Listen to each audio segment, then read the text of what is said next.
Party మారిన ఎమ్మెల్యేలు ఉన్న స్థానాల్లో ఇన్ఛార్జీల నియామకంపై బీఆర్ఎస్ బాస్ కేసీఆర్ ఫోకస్ పెట్టారు.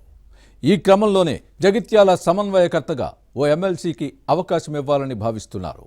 పార్టీ క్యాడర్ను కోఆర్డినేట్ చేసేందుకు బీసీ నేతకు బాధ్యతలు అప్పగించే అంశాన్ని పరిశీలిస్తున్నారు. ఇంతకీ కేసీఆర్ మధ్యలో ఉన్న ఆ నేత ఎవరు? బీసీ స్ట్రాటజీతో కాంగ్రెస్ బీజేపీకి చెక్ పెట్టాలని భావిస్తున్నారా?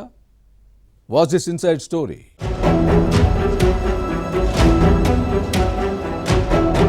గత అసెంబ్లీ ఎన్నికల్లో బీఆర్ఎస్ నుంచి గెలిచి కాంగ్రెస్ కండువా కప్పుకున్న ఎమ్మెల్యేలున్న నియోజకవర్గాల్లో ఇన్ఛార్జ్ పంచాయతీ జరుగుతోంది.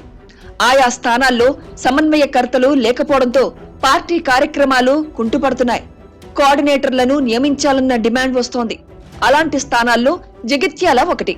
ఇక్కడి నుంచి బీఆర్ఎస్ శాసనసభ్యుడిగా గెలిచిన సంజయ్ కుమార్ హస్తం పార్టీ కండువా కప్పుకోవడంతో గులాబీ శ్రేణులు డీలా పడ్డాయి. క్యాడర్ ను నడిపించే సరైన నేత లేకపోవడంతో స్లీప్ మోడ్ లోకి వెళ్లిపోయారు. అయితే జగిత్యాల బీఆర్ఎస్ నేతలు సంజయ్ కుమార్ వెంట వెళ్లకుండా ఎమ్మెల్సీ కల్వకుంట్ల కవిత ఇటీవల వరుస సమావేశాలు నిర్వహించారు. క్యాడర్ కు అండగా ఉంటామని భరోసా ఇచ్చారు.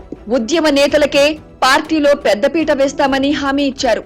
కానీ ఆ తర్వాత కవిత అంత యాక్టివ్ గా లేకపోవడంతో క్యాడర్ యాక్టివ్ కాలేదు.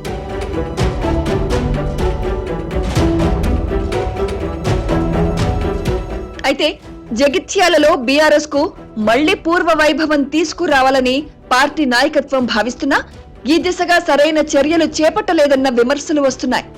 ఇన్ఛార్జ్ లేకుండా పార్టీని సమన్వయం చేయడం కష్టం. దీంతో ఎమ్మెల్సీ రమణకు బాధ్యతలు అప్పగిస్తే బాగుంటుందన్న అభిప్రాయం వ్యక్తమవుతోంది. ఈయన బీసీ సామాజిక వర్గ నేత కావడంతో ఇన్ఛార్జిని చేస్తే పార్టీ పటిష్టమవుతుందని బీఆర్ఎస్ బాస్ కేసీఆర్ భావిస్తున్నారట. గులాబీ దళపతి గ్రీన్ సిగ్నల్ ఇవ్వడంతోనే ఈ మధ్య రమణ యాక్టివ్ అవుతున్నారు. రంజాన్ కు 100 కుటుంబాలకు ఆర్థిక సహాయం చేశారని అనుచరులంటారు. ఉగాది సందర్భంగా జగిత్యాల రాయకల్ మున్సిపాలిటీలో పనిచేస్తున్న కార్మికులకు గిఫ్ట్ బాక్సులు పంపినట్టు చెబుతున్నారు.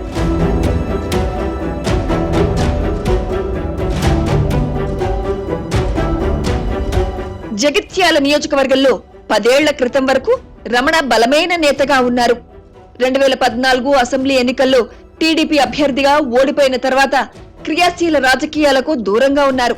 తెలంగాణ టీడీపీ అధ్యక్షుడిగా తన మార్కు చూపించిన ఎల్ రమణ అనంతర పరిణామాల్లో 2021 హుజూరాబాద్ ఉప ఎన్నిక సమయంలో బీఆర్ఎస్ లో చేరి ఎమ్మెల్సీ అయ్యారు.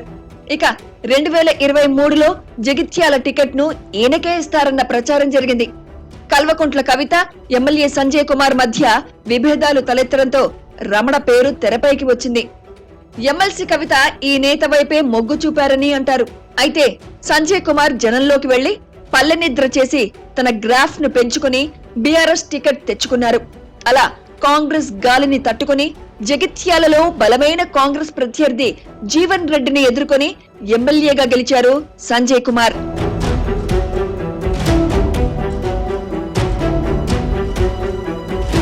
ఇక సంజయ్ కుమార్ గెలుపులో రమణ కూడా కీలక పాత్ర పోషించారు.